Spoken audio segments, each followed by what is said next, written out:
और दोस्तों कैसे हैं? आशा करता हूँ आप सभी लोग ठीक होंगे, अपने अपने घरों में सेफ होंगे।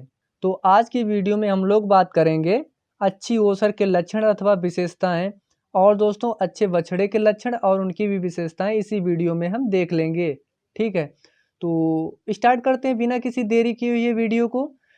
मैंने दोस्तों उन्हीं पॉइंटों को इसमें रखा है जो इम्पोर्टेंट है एग्जाम के तौर पे। अदरवाइज दोस्तों जिन लोगों को कहानी पढ़नी है तो वो बुक से पढ़ सकते हैं। तो स्टार्ट करते हैं। सबसे पहले हम लोग पढ़ेंगे अच्छी ओसर के लक्षण अथवा विशेषताएं।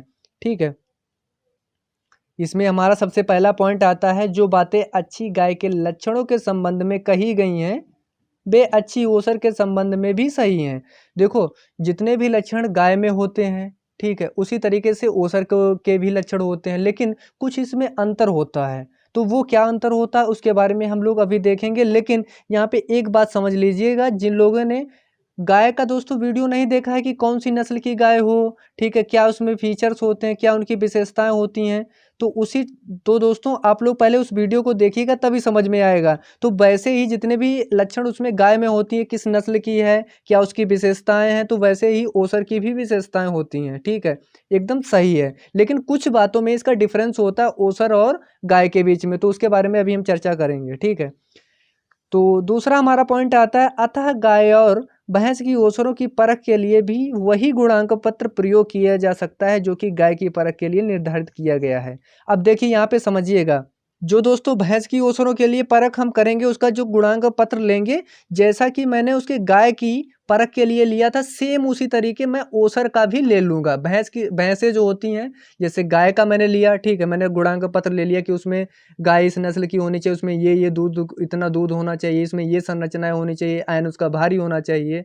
सेम उसी तरीके से जो ओसर होती है उसी में भी उसका गुणांक पत्र देना चाहिए जो कि गाय का होता है। बस एक अंतर होता है, वो क्या होता है, तो हमारा वो तीसरा पॉइंट है, आप लोग इस पर टिक लगा लीजिए और ध्यान दीजिएगा क्या है। लेकिन ओसरों के लक्षणों को देखते समय उनके स्तनीय विकास की ओर कम बल देना चाहिए। अब यहाँ पे मोस्ट इंपॉर्टेंट है स्तनीय विकास। अब क्या होता है, गाय का जो ऐन होता है खूब भारी सा होता है, ठीक है, वो आप खरीदोगे, ठीक, उस पर जिगजैग संरचनाएं ज़्यादा से बनी होंगी, जो भरी हुई संरचनाएं होती हैं, तो वो गाय हमारी अच्छी मानी जाती है। लेकिन दोस्तों ओसर में क्या होता है कि उसका ऐन भारी नहीं होता, ऐन बहुत ज़्यादा छोटा होता है। ठीक है, आप अगर गाँव में देखिएगा तो ऐन बहुत ज़्यादा छोटा होता है, तो आप उसको ये नहीं कह सकते कि ये भैंस या ओसर हमारी है ये दूध कम देगी, उसको इसमें नंबर कम दिया जाता है, एक नंबर यहाँ पे कम हो जाता है। लेकिन दोस्तों गाय में ऐसा नहीं होता है, गाय का ऐन पूरी तरीके से अच्छी तरीके से देखना चाहिए, उस पर जिगजैग संरचनाएं बनी हों तभी वो दुधारू निकलती है। लेकिन भैंस और ओसर में ऐसा नहीं होता है। अब दोस्तों भैंस में क्या है, भैंस तो उसका ब्यात हो जाता है उसके बाद वो भैंस हो जाती है। जब ब्यान के पहला जो पीरियड होता है, ओसर किसे कहते हैं सबसे पहले ये बात समझिएगा, ओसर उसे कहते हैं जिसका प्रथम ब्यात में वो गाभिन होती है, जो गर्भित होती है, उसको ओसर कहा जाता है। ठीक है, जब वो ब्यान के समय होता है तब उसमें दूध उतर के आता है, तब उसका ऐन बढ़ता है, पहले से ऐन नहीं उसमें होता है, तो एक नंबर यहाँ पे कम हो जाता है। आशा करता हूँ चीज़ समझ में आई होगी। नेक्स्ट दोस्तों अगर हम बात करें अपने दूसरे पॉइंट की, तो ओसरों में दुग्ध शिराएं और दुग्ध कप, ठीक है, क्या होता है, भली प्रकार से विकसित नहीं हो पाते हैं। अब जब पहली पहली बार जब ओसर होती है तो उसमें क्या होता है, जो दुग्ध शिराएं आप लोग समझ पा रहे होंगे जिससे हम दूध निकाला जाता है, जो संरचनाएं बनी होती हैं दोस्तों जिनके द्वारा दूध आता है, उसको दुग्ध शिराएं बोली जाती है, जो जिगजैग गाय पे होती हैं। ठीक है, तो वो हमारी जो दुग्ध शिराएं होती हैं तो वो भली प्रकार से विकसित नहीं होती हैं भैंस में। ओके, आशा करता हूँ चीज़ समझ में आई होगी। ओसरों की अपनी नस्ल के अनुरूप ही होना चाहिए, इसमें मोस्ट इंपॉर्टेंट यही होता है कि भैंस की जो ओसर होती है दोस्तों, उसमें ये इंपॉर्टेंट है कि वो किस जात की है, उसकी नस्ल कौन सी है, तो ये चीज़ दोस्तों इंपॉर्टेंट रहती है इसमें।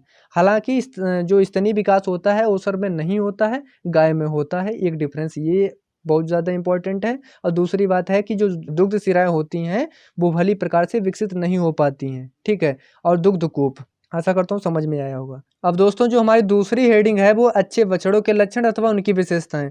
अगर हम इसकी बात करें तो इसमें कुछ ज़्यादा इंपॉर्टेंट नहीं है, लेकिन इतना तो आप लोगों को पढ़ना ही पड़ेगा अगर कहीं भी आ जाता है एग्जाम में। बछड़ों की परख करते समय यह बात भली प्रकार से देख लेनी चाहिए कि वे अपनी नस्ल के अनुरूप हैं या नहीं। आशा करता हूँ ये तो पॉइंट आप लोगों को समझ में आ गया होगा, बहुत इजी है यार। इसमें क्या है कि उसकी नस्ल को देखना, उसके पूर्वज को देखना कि वो किस नस्ल का था, तो बछड़ा भी उसी नस्ल का लेना चाहिए। आशा करता हूँ समझ में आया होगा। नेक्स्ट इसमें पॉइंट आता है, वे अपनी आयु और नस्ल के अनुसार पर्याप्त आकार के होने चाहिए तथा उनकी छाती मजबूत और चौड़ी और अगले तथा पिछले पुष्टे बलिष्ठ होने चाहिए। अब क्या होना चाहिए, वही वाली बात आ गई कि वे अपनी आयु और नस्ल के अनुसार, मतलब कि उनके जैसे पूर्वज होंगे, खूब चौड़े होंगे, उनके पैर मजबूत होंगे, ये सारे फीचर्स उसमें होंगे तो वो बछड़े में भी होंगे।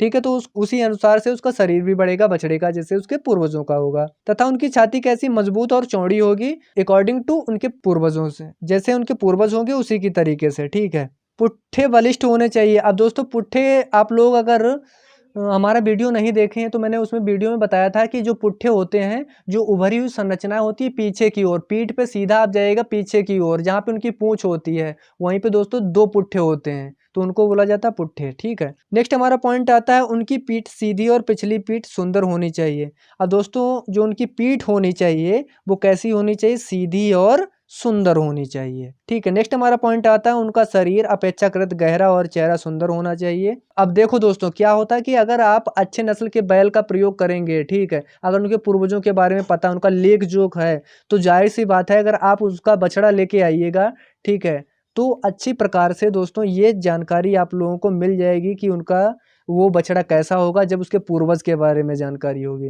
तो यहाँ पे मोस्ट इम्पॉर्टेंट बात यही है कि मैंने जितना भी पढ़ा है, अगर उनके पूर्वजों के बारे में अच्छी तरीके से पता है तो दोस्तों आपकी चाहे ओसर हो, चाहे गाय हो, चाहे बछड़ा हो, ठीक है, वो अच्छे निकलेंगे। Thank you for watching. Like, subscribe और शेयर दोस्तों कर दीजिए।